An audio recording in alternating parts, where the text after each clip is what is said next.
तेजाब। रात के 9 बजे थे। मोहल्ले की तंग गलियों से निकलकर शारदा रोड पर केमिस्ट की दुकान से दवाई लेने निकली थी।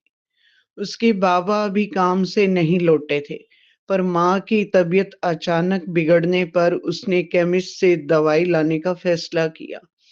माँ दमे की मरीज थी, उनकी हालत कुछ अच्छी नहीं थी। सर्दी के दिन थे, रात के 9 बजे ही गलियां सुनसान थी। तभी तंग गली से मोड़ पर एक शख्स ने मुस्कुराकर दोनों हाथों को फैलाकर उसका रास्ता रोक लिया। वह उसे अच्छी तरह पहचानती थी, गली का आवारा गुंडा राजन। वह अक्सर कॉलेज आते जाते उसे तंग करता था, कहता था शादी तो मैं तुम्ही से ही करूंगा।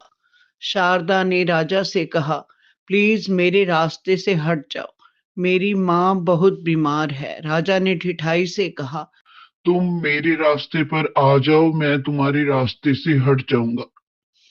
शारदा ने कहा, राजा अगर मुझे तंग करना बंद नहीं किया तो मैं पुलिस में तुम्हारी कंप्लेंट कर दूंगी। ये सुनकर राजा को गुस्सा आ गया। उसने अपनी जेब से तेजाब की एक शीशी निकाली, जो वह हमेशा ही रखता था, और उसे खोलकर उसके चेहरे पर उड़ेल दिया। शारदा दर्द से चिल्लाने लगी। राजा ने कहा, बहुत घमंड था ना तुम्हें अपनी सूरत पर, अब इसे ही छिपाती फिरोगी। शारदा की चीखें सुनकर आसपास के लोग बाहर निकल आए। उन्हें देखकर राजा वहां से भाग गया। शारदा की हालत देखकर उन्होंने जल्दी से उसे अस्पताल पहुंचाया और फोन पर उसके पिता को सूचना दी। शारदा के पिता के तो जैसे प्राण ही निकल गए थे, इकलौती औलाद थी। उनके अस्पताल पहुंचते ही शारदा का इलाज शुरू हो गया। डॉक्टर समीर ड्यूटी पर थे। उन्होंने वह केस अपने हाथ में ले लिया और उसके पिताजी को तसल्ली दी कि सब ठीक हो जाएगा। शारदा के पिता उसे देखने के लिए बेचैन थे। मोहल्ले के लोगों की शिकायत पर राजा को पुलिस ने अरेस्ट कर लिया। 4 दिनों की मेहनत के बाद जब शारदा की तबीयत में थोड़ा सुधार हुआ तो पुलिस बयान लेने के लिए राजा को अस्पताल में लेकर आई। शारदा ने कहा, कोई भी बयान देने से पहले वह एक बार राजा से अकेले में बात करना चाहती है। पुलिस ने उन दोनों से थोड़ी दूरी बना ली। राजा ने कहा शारदा ने कहा, राजा, तुम मुझसे बहुत प्यार करते थे ना, मुझसे शादी करना चाहते थे ना, क्या मेरी इस सूरत के साथ भी तुम मुझसे शादी करोगे?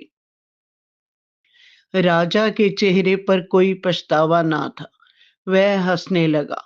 उसने कहा, हाँ, तुम्हारी इस सूरत के साथ तो मैं एक पल आजादी का गुजारने की बजाय सारी उम्र जेल में सड़ना पसंद करूंगा। शारदा के चेहरे पर मुस्कान आ गई थी। उसने कहा, मैं तुम्हें तुम्हारी सच्चाई दिखाना चाहती थी। तुम जैसा इंसान कभी किसी से मोहब्बत नहीं कर सकता, तुम तो सिर्फ अच्छी सूरत के सौदागर हो। ये कहकर उसने पुलिस इंस्पेक्टर से कहा कि राजा ही गुनहगार है, और मुंह दूसरी तरफ फेर लिया। शारदा नहीं जानती थी कि डॉक्टर समीर उसके सिर के पीछे खड़े होकर हर एक बात सुन रहे थे। धीरे धीरे उसके जख्म भरने लगे, चेहरे के भी और मन के भी। उसने सोच लिया था कि अब अपने माँ बाप के लिए ही जीना है और हिम्मत नहीं हारनी। 15 दिन बाद उसे अस्पताल से छुट्टी मिली। डॉक्टर समीर की हिदायत थी, हर एक दिन छोड़कर उसे ड्रेसिंग के लिए अस्पताल आना होगा। माता पिता ने कृतज्ञ भाव से डॉक्टर समीर के आगे हाथ जोड़ दिए और डॉक्टर समीर ने मुस्कुराकर दूसरे मरीजों को देखना शुरू कर दिया।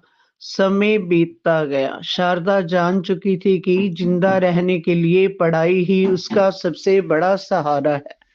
वह जी जान से परीक्षा की तैयारी में लग गई। वह हर घड़ी अपने चेहरे को ढक कर रखती थी। शारदा का इलाज लगभग पूरा हो चुका था। आज पिता के साथ अस्पताल से उसकी आखिरी विजिट थी। दोनों दिल से डॉक्टर समीर का शुक्रिया अदा करना चाहते थे। डॉक्टर समीर ने कहा, मिस डॉक्टर समीर ने कहा, मिस शारदा, अब आप बिल्कुल ठीक हो। फिर भी कोई प्रॉब्लम हो तो आप इसी वार्ड में आकर मुझसे मिल सकती हैं। शारदा ने शिष्टाचारवश थैंक यू कहा। उसकी आवाज में ना कोई खुशी थी ना ही उदासी। शारदा के पिता ने डॉक्टर का धन्यवाद किया और कहा, अगर किसी दिन आप हमारे यहाँ चाय पर आएंगे तो हमें बहुत अच्छा लगेगा। डॉक्टर ने मुस्कुरा कर कहा, अंकल जी, कोशिश करूंगा। समय बीतता गया। उसके फाइनल एग्जाम बहुत अच्छे हुए थे। माँ बाप से इच्छा जाहिर की कि यूपीएससी की परीक्षा में बैठने की इच्छा है। बेटी की इच्छा से बढ़कर उनके लिए कुछ ना था। इतवार का दिन था, शाम के समय था। तभी डोरबेल बजी। शारदा के पिताजी ने दरवाजा खोला तो सामने डॉक्टर समीर खड़े थे। वह देखकर हैरान रह गए। डॉक्टर समीर ने मुस्कुराते हुए कहा, चाय नहीं पिलाएंगे। शारदा किचन में चाय बनाने चली गई और वह तीनों बातें करने लग गए। शारदा चाय और बिस्कुट नमकीन के साथ ड्राइंग रूम में लेकर आई और सबको सर्व करने करके एक कोने में अपना कप लेकर बैठ गई। डॉक्टर समीर से फैमिली के बारे में पूछने पर उन्होंने बताया कि उनका इस दुनिया में कोई नहीं, वह अनाथ थे और किसी भले आदमी की मदद से इस मुकाम पर पहुंचे हैं। आपका साथ मुझे बहुत अच्छा लगा, इसलिए आपको मिलने के लिए यहाँ चला आया। शारदा के पिताजी ने कहा, बेटा, आज से इसे अपना ही परिवार समझो। जब चाहो बेझिझक होकर आ सकते हो, मुझे खुशी मिलेगी। शारदा इन बातों की मूक दर्शक बनी हुई थी। आने जाने का सिलसिला यूं ही चल रहा था। उसे भी अब ज्यादा ऐतराज ना था। आज संडे था। माँ पिताजी शहर से बाहर किसी रिश्तेदार की तेरवी में गए थे। रात को लौटना था। तभी डोर बेल बजी। शारदा ने दरवाजा खोला तो डॉक्टर समीर बाहर खड़े थे। उसने थोड़ा झिझकते हुए कहा, सर, मम्मी पापा तो घर पर नहीं है, बाहर गए हैं। तो डॉक्टर समीर ने कहा, सॉरी, मैं फिर मिलने आ जाऊंगा। ये कहकर वह मुड़े तो शारदा ने आवाज देते हुए कहा, प्लीज अंदर आ जाइए, नहीं तो मम्मी पापा को बुरा लगेगा। समीर अंदर आ गया। दोनों चुपचाप बैठे थे। शारदा ने कहा, मैं आपके लिए चाय बना देती हूँ। तो समीर ने कहा, नहीं, उसकी कोई इच्छा नहीं है। समीर ने कहा, शारदा, मैं आपसे कुछ बात करना चाहता हूं, अगर आपको बुरा ना लगे। समीर ने कहा, शारदा, अगर तुम एग्री हो तो मैं तुमसे शादी करना चाहता हूं। मेरी फैमिली में कोई नहीं जिससे मैं अपनी बात रख सकूं। अगर तुम्हारी हाँ होगी तभी मैं अंकल से बात करूंगा। शारदा का रंग एकदम पीला पड़ गया। उसे डॉक्टर समीर से ये उम्मीद नहीं थी। उसने दोनों हाथ जोड़ दिए और कहा, प्लीज इस वक्त आप यहाँ से चले जाएं। समीर को बहुत झटका लगा। उसे लगा जैसे उसने शारदा के दिल को ठेस पहुंचाई है। वह चुपचाप उठकर बाहर निकल गया और शारदा ने दरवाजा बंद कर लिया। शारदा रोने लगी और मन ही मन कहने लगी, डॉक्टर साहब, मुझे आपसे ये उम्मीद नहीं थी। आप इस तरह मेरा मजाक उड़ाएंगे। मैं किसी की दया की पात्र नहीं बनना चाहती और कोई ऐसा होगा नहीं जो कि दया किए बिना मन से मुझे अपनाना चाहेगा। रात को माँ पिताजी लौट आए। उन्हें बताया कि डॉक्टर साहब आए थे। सुनकर उन्हें बहुत अच्छा लगा और पूछा, बेटा, चाय तो पिलाकर भेजा है ना? शारदा ने हाँ में सिर हिला दिया। उसने कुछ भी बात करना ठीक नहीं समझा और जाकर सो गई। डॉक्टर समीर ने रविवार को घर आना बंद कर दिया था। वह शारदा का सामना नहीं कर सकते थे। शारदा की पिताजी को समीर का ना आना बहुत खलता था। उन्होंने 2 बार फोन भी किया, ना आने की शिकायत की तो समीर ने हंसकर कहा, थोड़ा बिजी हूँ, जल्दी ही आपसे मिलने आऊंगा। और जब 3-4 हफ्ते बीत गए तो शारदा के पिताजी से रहा ना गया। वह उनसे मिलने के लिए अस्पताल पहुंच गए। समीर उन्हें लेकर कैंटीन में पहुंचे और चाय मंगवाई। उन्हें समीर का चेहरा कुछ उदास लग रहा था। उन्होंने कहा, बेटा, अगर मन से मुझे अपना पिता मानते हो तो जरूर बताओ तुम्हारे मन में क्या है। तो समीर ने कहा, अंकल, मुझसे एक भूल हुई है। मैंने शारदा का दिल दुखाया है। हो सके तो मुझे माफ कीजिएगा। शारदा का नाम सुनकर शारदा के पिताजी चौंक गए। उन्हें लगा बात कुछ और है। समीर ने बताया, आप जब घर नहीं थे तो मैं घर गया था। मैंने शारदा जी से विवाह का प्रस्ताव रखा था जो उन्हें बुरा लगा। मैंने उनका दिल दुखाया। प्लीज उन्हें कहिएगा मुझे माफ कर देंगी। शारदा के पिताजी की आंखों में आंसू आ गए। उन्होंने समीर का हाथ पकड़ लिया। उन्हें लगा कोई फरिश्ता उनके सामने बैठा है। वह सोच भी नहीं सकते थे कि उनकी बेटी को जीवन साथी बनाने का प्रस्ताव लेकर कोई आएगा। उन्होंने समीर से कहा, बेटा, शारदा भी नासमझ है। मैं उससे बात करूंगा। तुम दोनों एक बार मिलकर ही इस बात को क्या मोड़ देना है। समीर ने हाँ में सिर हिला दिया। पिताजी घर लौटे तो बहुत प्रसन्न थे। शारदा खाना लगा रही थी। सबने खाना खाया। माँ किचन समेटने चली गई तो पिताजी ने शारदा को अपने रूम में आने के लिए कहा। शारदा के मन में खटका था, क्या बात होगी, क्यों बुलाया है। वह पिताजी के कमरे में पहुंची। पिता ने प्यार से उसके सिर पर हाथ रखकर कहा, मैं तुमसे जो पूछूंगा सच कहोगी। शारदा ने हाँ में सिर हिलाया। पिताजी ने पूछा, बेटा, समीर को इनकार के पीछे तुम्हारा क्या कारण है। शारदा मौन थी।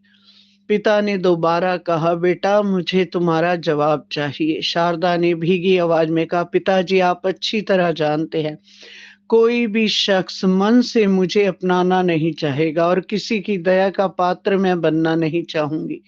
मुझे अपना आत्म सम्मान बहुत प्यारा है। शारदा के पिता ने कहा, बेटा, शायद तुम्हें समझने में भूल हुई है। डॉक्टर समीर ऐसे नहीं हैं। वह तुम पर कोई एहसान नहीं करना चाहते। वह मन से तुम्हें पसंद करते हैं। अगर तुम एक बार मिलकर सारी बातें समझने की कोशिश करो तो शायद सही रास्ता मिल जाए। मैं वादा करता हूं कि मेरा तुम पर कोई दबाव नहीं होगा। जो भी फैसला होगा वह तुम दोनों का ही होगा। शारदा ने सिर झुकाकर स्वीकृति दे दी। अगले दिन शारदा के पिताजी ने समीर को फोन करके बताया कि आज शाम शारदा आपसे मिलने हॉस्पिटल आएगी। जो फैसला आप दोनों करेंगे वही मेरा होगा। शाम को शारदा अस्पताल के बाहर पहुंची थी कि डॉक्टर समीर को बाहर ही खड़ा पाया। उन्होंने इशारे से उसे अपनी गाड़ी में बैठने को कहा। वह नहीं चाहते थे कि उन दोनों को साथ देखकर कोई किसी तरह की बातें करे। एक कैफे में जाकर समीर ने कॉफी ऑर्डर की। दोनों चुप थे। आखिर समीर ने चुप्पी तोड़ी और कहा, शारदा, अगर मेरी बात बुरी लगी है तो मैं माफी चाहूंगा। मेरा इरादा तुम्हें चोट पहुंचाने का नहीं था। जो तुम्हारे मन में है खुलकर कहो। शारदा ने कहा, मुझे आपसे बस एक ही बात पूछनी है। आप मुझसे शादी क्यों करना चाहते हैं, जबकि मैं जानती हूं बुरी से बुरी शक्ल वाला लड़का भी मुझसे शादी करना पसंद नहीं करेगा। क्या आप मुझसे तरस खाकर शादी करना चाहते हैं। समीर ने कहा, शारदा, अच्छे चेहरे तो मैं दिन रात अस्पताल में देखता हूँ। मुझे हमेशा से तलाश थी एक ऐसी रूह की जो मेरी रूह को छू ले, और वह तुम हो। अगर तुम्हें मुझसे शादी करना पसंद नहीं तो मैं मजबूर नहीं करूंगा। जब तुमने राजा से अस्पताल में बात की थी तो मैं तुम्हारे सिर के पीछे खड़ा था। मैंने सारी बातें सुनी और तुम्हारा कायल हो गया। बाकी जो भी फैसला तुम्हारा होगा मुझे मंजूर है। शारदा ने कहा, अब मैं घर जाना चाहूंगी। प्लीज क्या आप मुझे छोड़ देंगे। गाड़ी शारदा के घर के आगे रुकी। शारदा बाहर निकली तो समीर ने गाड़ी बैक करने के लिए जैसे ही स्टीयरिंग घुमाया, शारदा ने गाड़ी में झांक कर कहा, क्या अंकल से नहीं मिलेंगे। समीर के चेहरे पर खुशी की लहर दौड़ गई। उसने गाड़ी लॉक की और शारदा के पीछे पीछे अंदर आ गया। सामने शारदा के मम्मी पापा खड़े थे, दोनों के चेहरे पर मुस्कान थी। समीर ने जाकर दोनों के पांव छुए। शारदा ये कहते हुए किचन में भाग गई। मैं आप सबके लिए चाय बना कर लाती हूँ। थोड़ी देर में वह चाय और समीर की पसंद के पकोड़े बनाकर ड्राइंग रूम में ले आई और अपने हाथ से सर्व करने लगी। बूढ़ी आंखों को किसी प्रमाण की जरूरत नहीं थी। वह जान चुकी थी कि उनकी बेटी को सच्चे अर्थ में जीवन साथी मिल गया है। शादी को 1 साल बीत गया। समीर ने दुनिया की हर आजमाइश से शारदा को बचा कर रखा, हर कदम पर उसका साथ दिया। शारदा को समीर से कोई शिकायत ना थी। सुबह हुई तो शारदा ने समीर से कहा, समीर, मैं प्लास्टिक सर्जरी करवाना चाहती हूँ। समीर हैरान था। क्या हुआ? क्या किसी ने तुम्हें कुछ गलत बोला या अनजाने में मैंने तुम्हारा दिल दुखाया? शारदा बोली, नहीं समीर, वह बात नहीं। समीर ने पूछा, तो फिर क्यों तुम्हारे मन में ये ख्याल आया? मेरे लिए ये बात कोई मायने नहीं रखती। शारदा ने कहा, समीर, मैं चाहती हूँ कल को जब हमारे बच्चे हों तो वह मुझे इस रूप में ना देखे, क्योंकि दुनिया का हर शख्स समीर नहीं हो सकता जो मेरे इस रूप को इसी रूप में इतने प्यार से स्वीकार करे। समीर ने शारदा को गले से लगा लिया और कहा, जैसी तुम्हारी मर्जी।